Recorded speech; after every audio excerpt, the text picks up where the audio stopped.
हम दो बहनें ही थीं और मेरी बड़ी बहन रश्मि की शादी के वक्त मैं सिर्फ 16 साल की थी। हम दोनों बहनों की उम्र में बहुत ज़्यादा फ़र्क था, लेकिन दीदी मेरी इकलौती बहन थी। शादी के वक्त मेरा रो रो कर बहुत बुरा हाल था। मेरे जीजा जी ने अपनी दीदी की विदाई के समय मुझे अपने पास बिठाया और प्यार से मेरा हाथ पकड़कर कहने लगे, माही, रोने की क्या बात है, साली तो आधी घरवाली होती है, तो तुम्हारा जब दिल चाहे हमारे घर चली आना। उनकी ये बात सुनकर मैं खुश हो गई। दीदी शादी करके दूसरे शहर गई थी। जीजाजी कहने लगे, जब भी तुम अपनी बहन के पास आओगी मैं खुद तुम्हें अपना शहर घुमाऊंगा।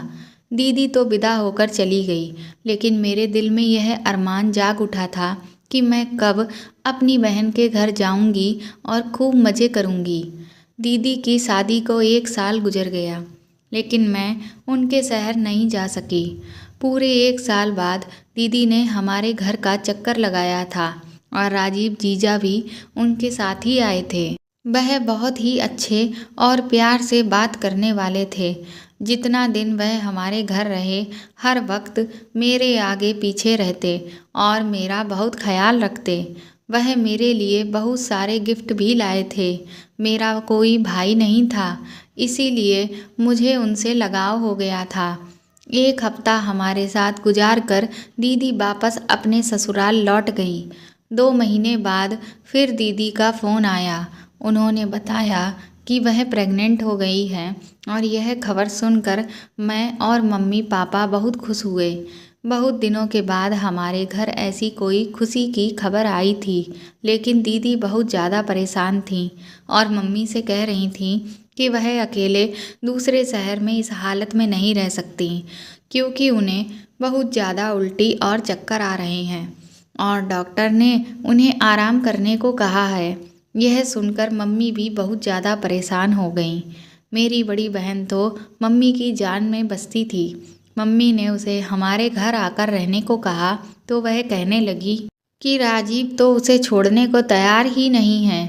डॉक्टर ने लंबा सफ़र करने को मना किया है। अगर दीदी आ भी जाती है तो राजीव जीजा और उनके पापा को बहुत परेशानी होती है। वैसे भी 1-2 महीने की बात नहीं थी, अभी तो पूरे 9 महीने बाकी थे।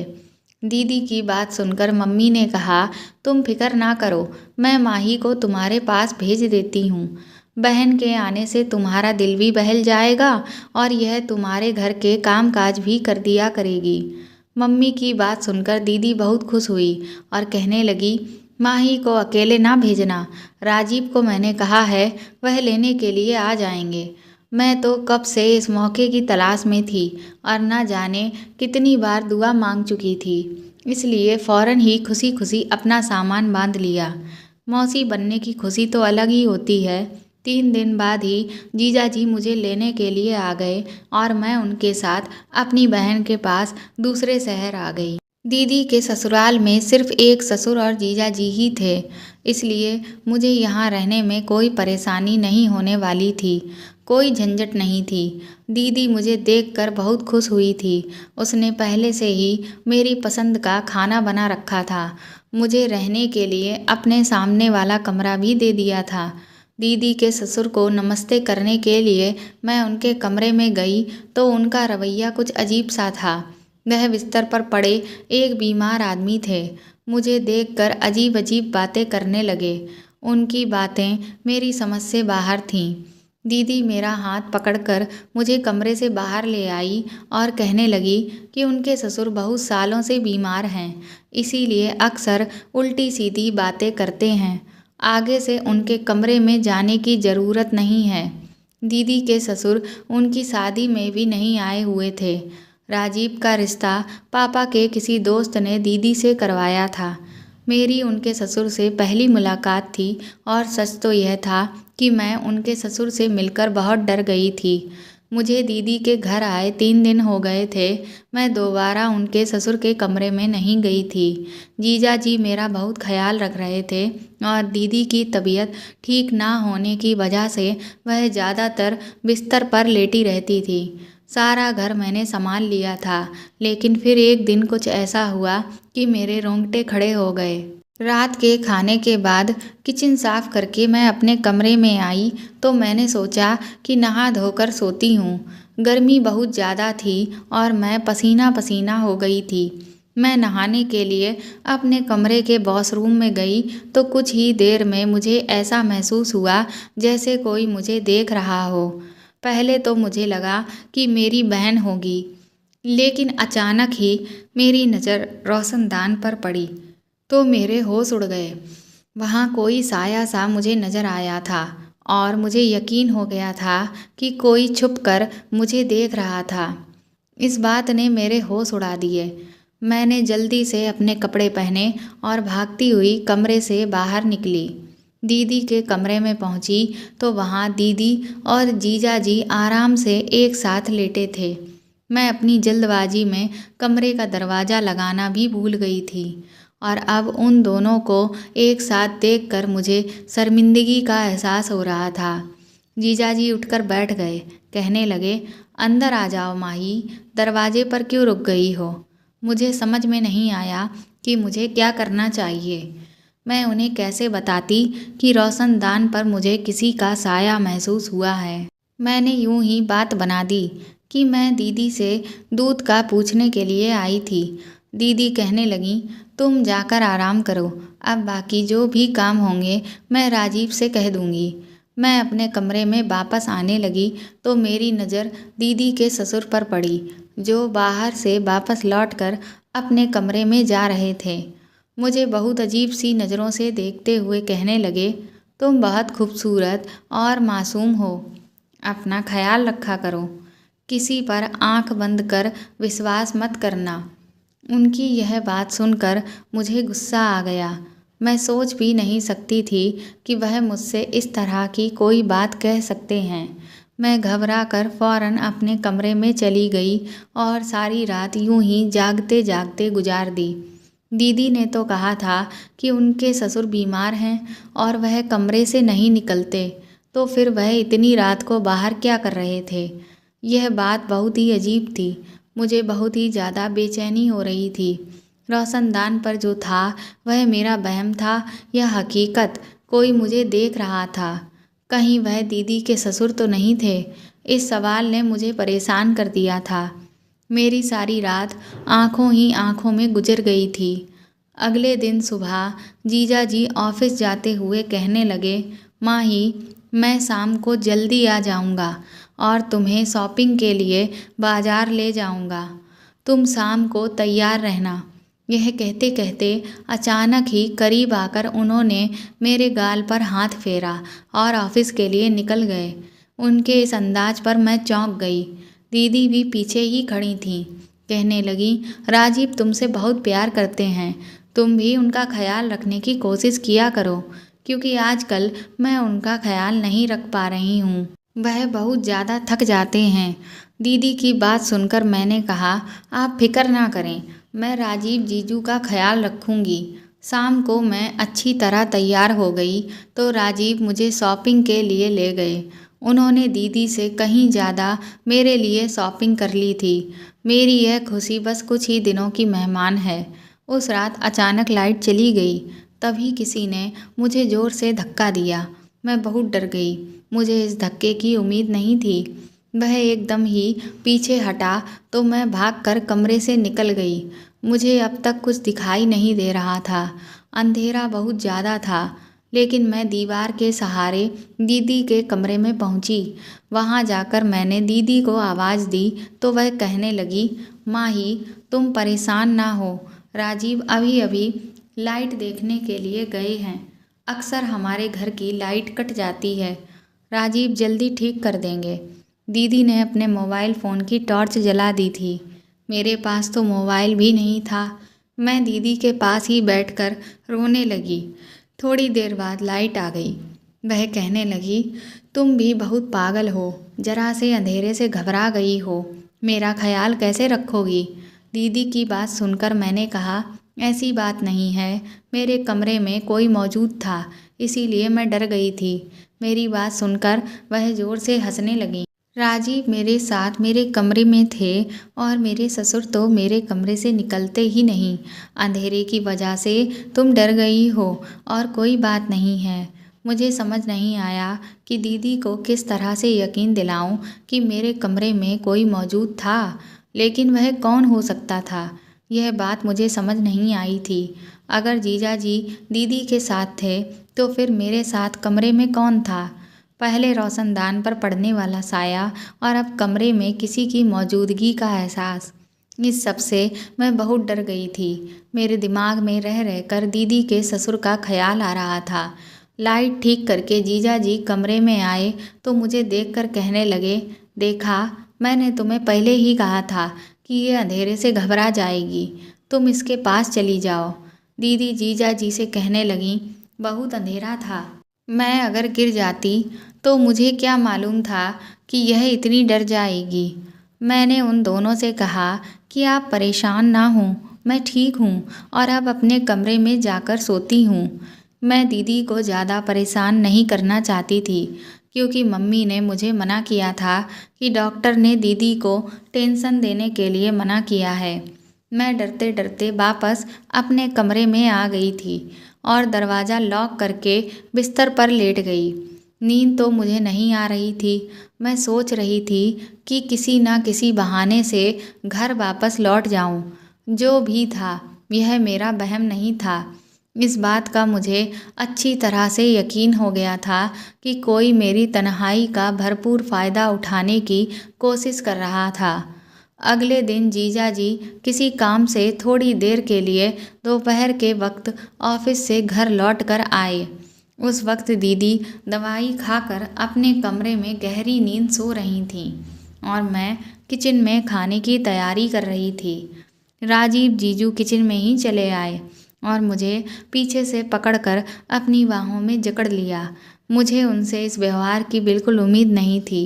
मैं हड़बड़ाकर खुद को उनसे छुड़वाने की कोशिश करने लगी। मेरी आवाज़ मेरे गले में ही रह गई थी और मैं कुछ कह भी नहीं सकी थी। मगर राजीव ने तो मुझे छोड़ने की बजाय और कसके पकड़ लिया और कहने लगे, तुम इतनी खूबसूरत हो कि तुमसे नज़र हटाने को दिल ही नहीं करता। बहुत मुश्किल से मैंने खुद को उनसे छुड़वाया और किचन से बाहर भागने लगी तो राजीव कहने लगे कि तुम नहाते हुए भी बहुत खूबसूरत लग रही थी। मेरे मोबाइल में तुम्हारी वीडियो है। जीजा जी के इन शब्दों से मेरी सांस रुक गई थी। मैं सोच भी नहीं सकती थी कि वह इस कदर घटिया इंसान होंगे। मैंने रोते हुए जीजा की तरफ देखा तो वह कहने लगे, मैं बस प्यार मोहब्बत की बात करना चाहता हूँ।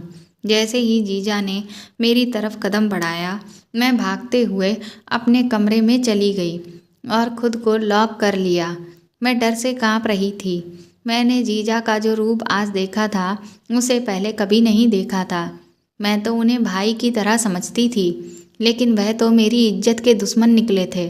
पता नहीं कैसे और कब उनकी नज़र मुझ पर पड़ी थी और मैंने गौर भी नहीं किया था। राजीव बस कुछ वक्त के लिए ऑफिस से घर आए थे, इसलिए वह वापस चले गए थे और मैंने सोच लिया था कि अब मैं एक पल भी यहाँ नहीं रुकने वाली।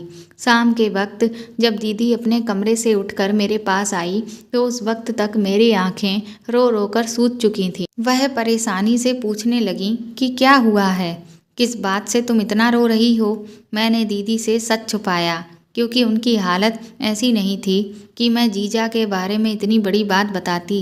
मैंने रोते हुए कह दिया कि मुझे मम्मी पापा की बहुत याद आ रही है और मैं घर वापस जाना चाहती हूँ।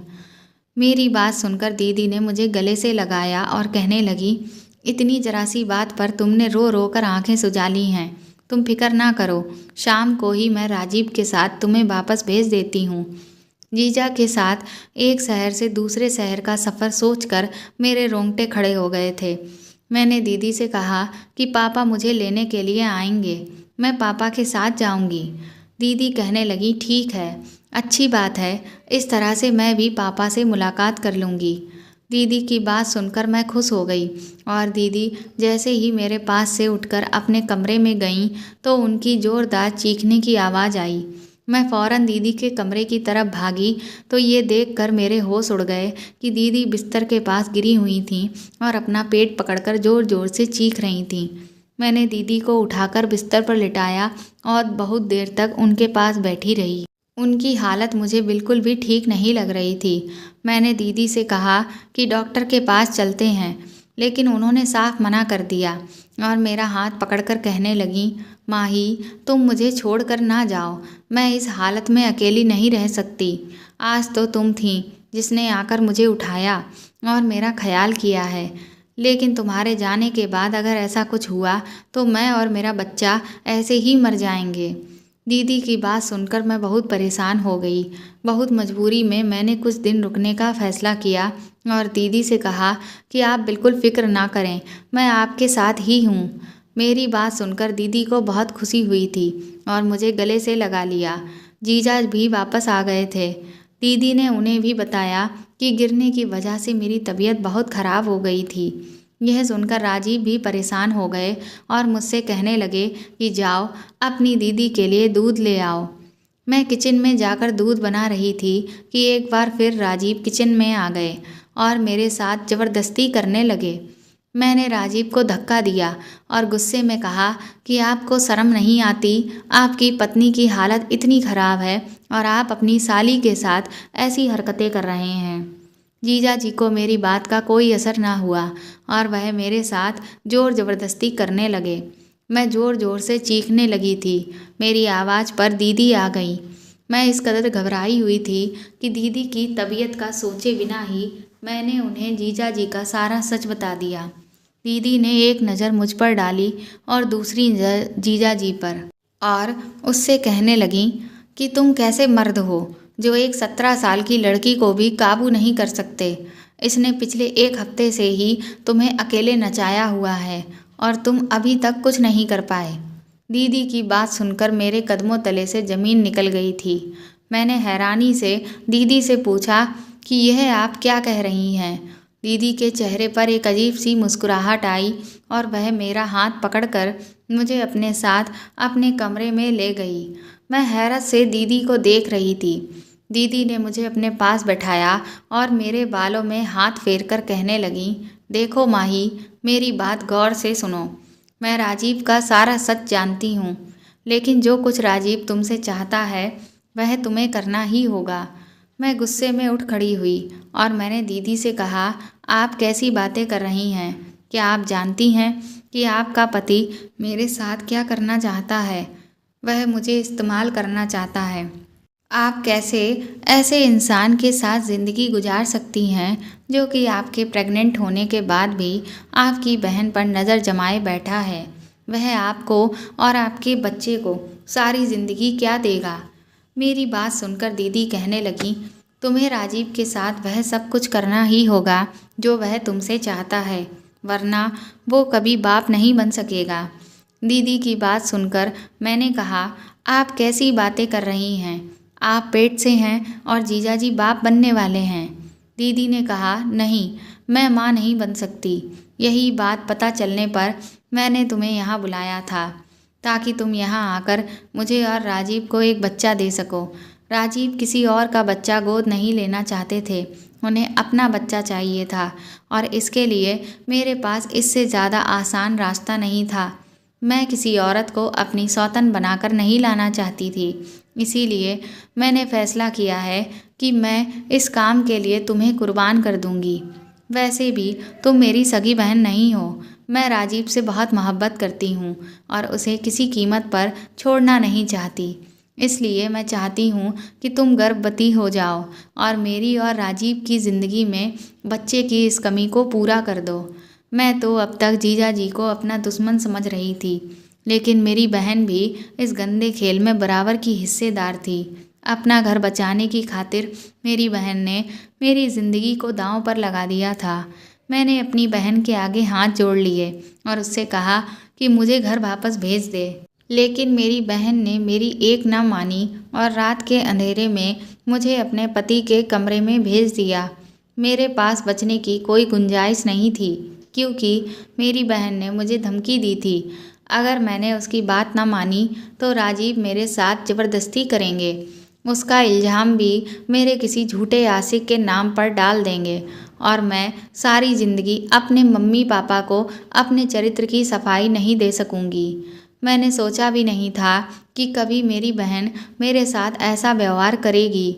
मैं जानती थी कि मेरी बहन मेरी सगी बहन नहीं है, लेकिन हमेशा मैंने उसे सगी बहन ही समझा था। कभी यह फ़र्क हम दोनों के बीच आएगा यह मेरे ख्याल में भी नहीं था। मेरी बहन ने मुझे खींचते हुए कमरे में धकेलने की कोशिश की तो मैं खुद को छुड़वाने के लिए शोर शराबा करने लगी। मेरी बहन के ससुर कमरे से निकल आए। उन्होंने फ़ौरन ही बीच में आकर मुझे मेरी बहन से छुड़वाया और मेरी बहन और अपने बेटे को धमकी दी कि अगर उन दोनों ने मेरे साथ कोई ज़बरदस्ती करने की कोशिश की तो वह पुलिस को फ़ोन कर देंगे। जीजा जी गुस्से में अपने पापा के साथ बदतमीजी करने लगे, लेकिन उनके पापा किसी भी हाल में मुझे अकेला छोड़कर पीछे ना हटे और मेरी खातिर अपने बेटे से झगड़ा करके मुझे अपने कमरे में ले आए। कहने लगे, बेटा मुझे पहले दिन से ही शक था कि इन दोनों की नीयत गलत है। अगर मैं तुम्हारी बहन के खिलाफ कुछ कहता तो शायद तुम कभी यकीन ना करती। अब जबकि तुम जान चुकी हो कि यह दोनों इंसान नहीं बल्कि दरिंदे बन चुके हैं, शायद मुझसे अपने बेटे की परवरिश में कोई कमी रह गई है जिसकी वजह से आज यह दिन देखना पड़ रहा है।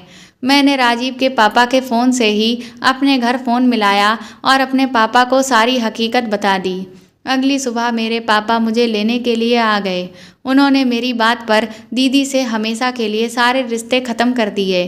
पापा को इस बात पर बहुत अफसोस हो रहा था कि शायद उनकी परवरिश में ही कोई कमी रह गई थी, जबकि उन्होंने तो कभी सौतेली बेटी और अपनी बेटी में कोई फ़र्क नहीं किया।